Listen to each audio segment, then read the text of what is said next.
Live from Fargo and serving you on TV, online, and on the go. This is Valley News Live at noon.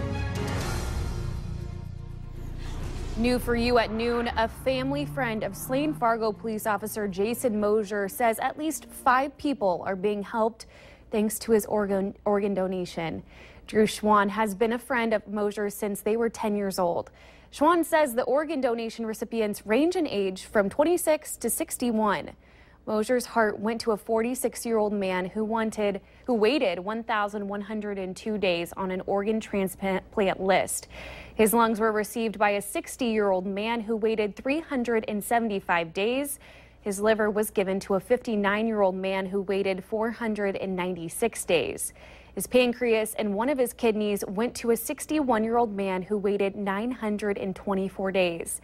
His other kidney went to a 26-year-old woman who waited an unknown length of time. More people could also be helped. Schwan says other usable tissues include blood vessels, bones, bone marrow, cartilage, connective tissues, eyes, and skin. Also new for you at noon, a local hockey standout was sentenced today for having sex with an underage girl. Under a plea deal, Jacob Dittmer pleaded guilty to criminal sexual conduct in the 3rd degree. Dittmer was sentenced to 5 years of supervised probation today. If he violates that probation, he could face 15 months in prison. He has already served 60 days in the local jail. Police say Dittmer climbed through a 14-year-old girl's bedroom window.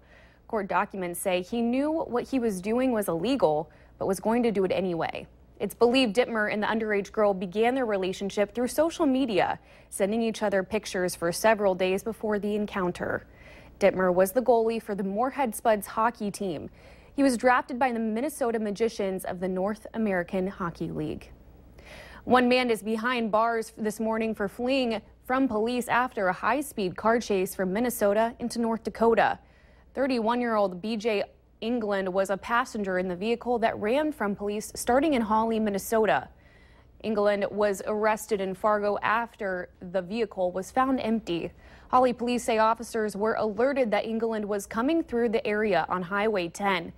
Officers tried to stop the vehicle, but it took off at high speeds. Multiple crews assisted with the chase and attempted to stop the car with stop sticks, but the car drove around them. The chase was terminated when the vehicle entered into North Dakota. Fargo police found the car empty and searched for the 4 people involved. They arrested England. A Mott, North Dakota man is facing several charges after allegedly stealing a Laney's mechanical truck. Brandon Seifert is being held in the Becker County Jail for fleeing police and vehicle theft. The Becker County Sheriff's Office spotted the stolen truck heading east on Highway 10 near Audubon, Minnesota, Wednesday morning. Deputies say Seifert refused to stop, so they put on tire deflation devices west of Detroit Lakes. The chase ended on the frontage road near the intersection of Winter Road when officers used a pit maneuver to stop the vehicle. The wind has picked up, but it feels awfully nice outside for February. Let's check in with meteorologist Robert Hahn to take a look at our conditions. Robert? It certainly is a breezy one out there. We've got lots of wind, lots of clouds, even a little bit of haze and fog over portions of the area, and temperatures have warmed up nicely with those strong southerly winds. We've warmed up well into the 30s, some low 30s, mid 30s, even some upper 30s here in the Fargo-Moorhead area. Lots of wind out there, gusting over 30 miles per hour, close to 40 miles per hour at times here in Fargo and also down in the Wahpeton area.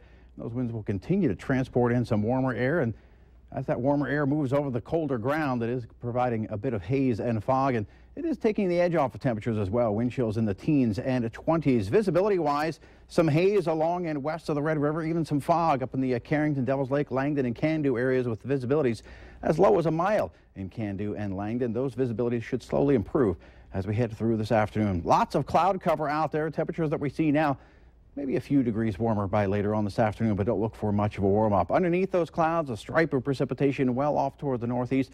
More precip possible later on tonight and early tomorrow. Going to show you the first 2 days of that forecast today. Upper 30s tomorrow, low 40s, and that chance for some mixed precipitation tonight and tomorrow. And we'll have the details on that as well as a look at your weekend forecast coming up in just a little bit. Thanks, Robert. Northern Valley drivers need to be on the lookout for icy roads. Strong winds blowing across the wet roads are causing some icy spots. This SUV rolled on Highway 2, 3 miles west of Crookston this morning. An ambulance was on the scene, but it's not known yet whether the driver and possible passengers suffered any serious injuries. We'll have more details later today on valleynewslive.com and Valley News Live. Firefighters were on the scene of a fire at a church in Duluth Central Hillside this morning. Crews were called to the Gloria Dei Lutheran Church just before 6 a.m. Firefighters had to break a precious stained glass window depicting Mary and the baby Jesus in order to battle the blaze. Several parishioners are said to be very distraught over losing that window. Several roads in the area were blocked off. Firefighters don't believe anyone was inside the building when the fire broke out.